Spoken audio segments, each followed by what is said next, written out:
સૌને મારા જય સંસ્કાર. Today I am going to teach you standard 9 Hindi supplementary lesson poem number 3 कुंडलिया. उसके लेखक श्री गिरिधर जी है. कोई भी कवि अपनी कोई भी कविता या फिर उपन्यास लिखते हैं तो एक बार उसका नाम अवश्य आता है. वो खुद को संबोध कर हमें ज्ञान देते हैं. ये 3 कुंडलियाँ, ये 3 छोटे छोटे काव्य जिसको गुजराती में हम हाइकू मुक्तक या दुहा कहते हैं, उसमें कई बड़ी बड़ी बातें छिपी हुई है. हमें उसका गूढ़ार्थ जानना है. गूढ़ अर्थ को बाहर निकालकर समझना है, अपने जीवन में उसका उपयोग करना है. छोटी छोटी पंक्तियां बहुत कुछ कह जाती है. मैंने कहीं सुना है या फिर पढ़ा है कि थोड़ा लिखने के लिए ज़्यादा सोचना पड़ता है, थोड़ा बोलने के लिए ज़्यादा सोचना पड़ता है. ये बात 100% सही है. थोड़ा जो मीठा लगता है वो ज़्यादा मीठा नहीं लगता. जस्ट फॉर एग्जाम्पल, हम बाहर किसी डिश में स्ट्रीट फूड खाने के लिए जाते हैं या फिर कोई बाहर अच्छे से होटल या फिर रेस्टोरेंट में खाना खाने के लिए जाते हैं और हमारे हाथ में जो डिश आती है वो लिमिटेड होती है. लिमिटेड होने के कारण उसका जायका बदल जाता है. ये बात मैंने अपने जीवन में अनुभवी है. आप भी देखना, कोई भी चीज़ हो, ये तो खाने की आम बात है, वही चीज़ हम घर पे बनाते हैं तो उसका खाने का मूड बदल जाता है क्योंकि वो अनलिमिटेड हो जाती है. वैसे देखा जाए तो लिमिटेड की मिठास कुछ अलग है. अनलिमिटेड भी मीठा ही है. हमारा सदाचार, हमारी अच्छाई, हमारा काम करने का तरीका, हमारे ज्ञान पाने की उम्मीद, ये सब जीवन में अनलिमिटेड होना चाहिए. हमारा मोह, हमारी ईर्ष्या, हमारा लोभ, हमारी बुरी आदतें, वो सब लिमिटेड होनी चाहिए. डिपेंड चीज़ पर होता है कि ये लिमिटेड चाहिए या अनलिमिटेड. देखिए पहली पंक्ति, साई न विरोधिए छोटे बड़े का भाई, ऐसे भारी वृक्ष को कुल्हाड़ी दे गिराए. कुल्हाड़ी दे गिराए मारी जमी गिराए, टुक टुक से काती समुद्र में देत बिहाई. कह गिरिधर कविराय फूट जही के घर में आई, हिरण्यकशिपु कंस गए बलि रावण साई. कितना सब कुछ कह गए ये 5 पंक्ति में कि हमें कभी अपने बड़े होने का घमंड नहीं करना है. पेड़ कितना भी बड़ा हो, उसकी जड़ें कितनी भी मजबूत हो, लेकिन छोटी सी कुल्हाड़ी उसको टुकड़े में बांटकर समुद्र में बहने दे सकती है.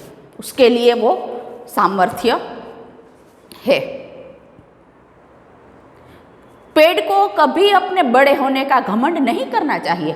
छोटी सी कुल्हाड़ी उसके इस घमंड को चकनाचूर कर देती है. वैसे ही हमें कभी किसी को नीचा या छोटा नहीं समझना. कुल्हाड़ी का हाथा केवल वो वृक्ष का ही होता है जो उसके विनाश का कारण है।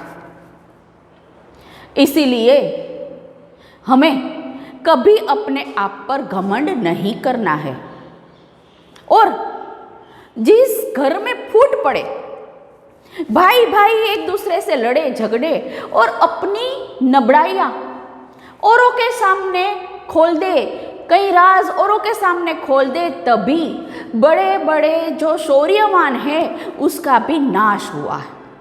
हिरण्यकशिपु बहुत ही शौर्यवान था, उसके घमंड की वजह से उसको मृत्यु मिली। रावण बहुत शौर्यवान था, बहुत बहादुर था, ऊपर से वो ज्ञानी था, दशानन था। दशानन क्यों कहते हैं? क्योंकि 10 सिर की बुद्धि उसके एक सिर में थी, वो भी विभीषण के कारण नष्ट हुआ।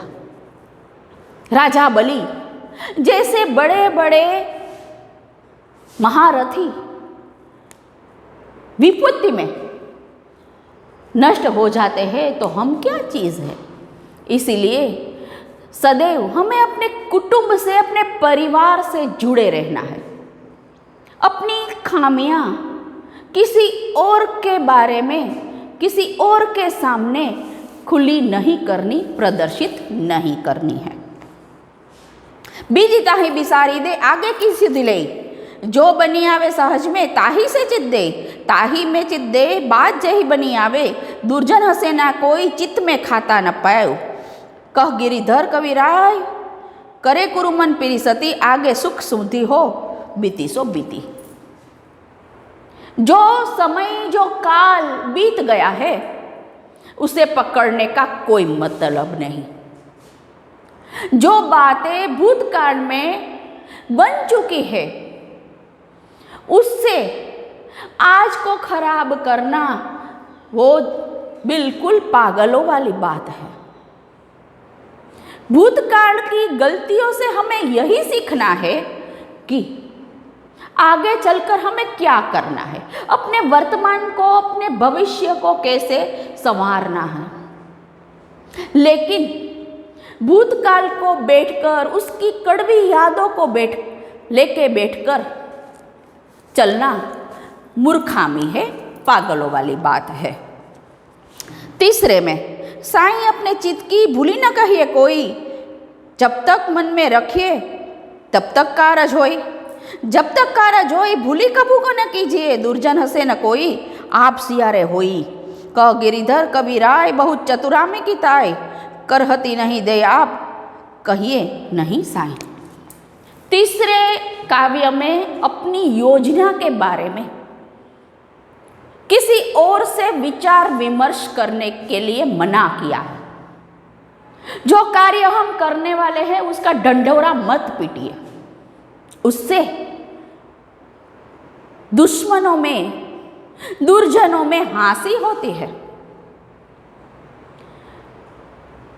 यह भी एक सिंपल उदाहरण के जरिए मैं आपको समझा देना चाहती हूँ कि कोई व्यक्ति ऐसा सोचना है कि मैं अपने पुत्र के विवाह ऐसे संपन्न करूँगा, ऐसे संपन्न करूँगा, इतने व्यक्तियों को इनवाइट करूँगा, इतनी सारी खाने की चीज़ें मैं रखूँगा, मैं वो करूँगा, मैं वो करूँगा, मैं वैसे बारात लेके जाऊँगा, मैं वो सी कन्या ढूंढूँगा। लेकिन कुछ कारण के वजह वो शादी रुक गई, वहाँ ऐसे ना हुई, तो फिर समाज या फिर हमारे दुश्मन या फिर हमारे दुर्जन समाज में जो छिपे हुए हैं वो हमारी हंसी करेंगे। इसीलिए हमारी भावी योजना के बारे में किसी से विचार विमर्श मत कीजिए।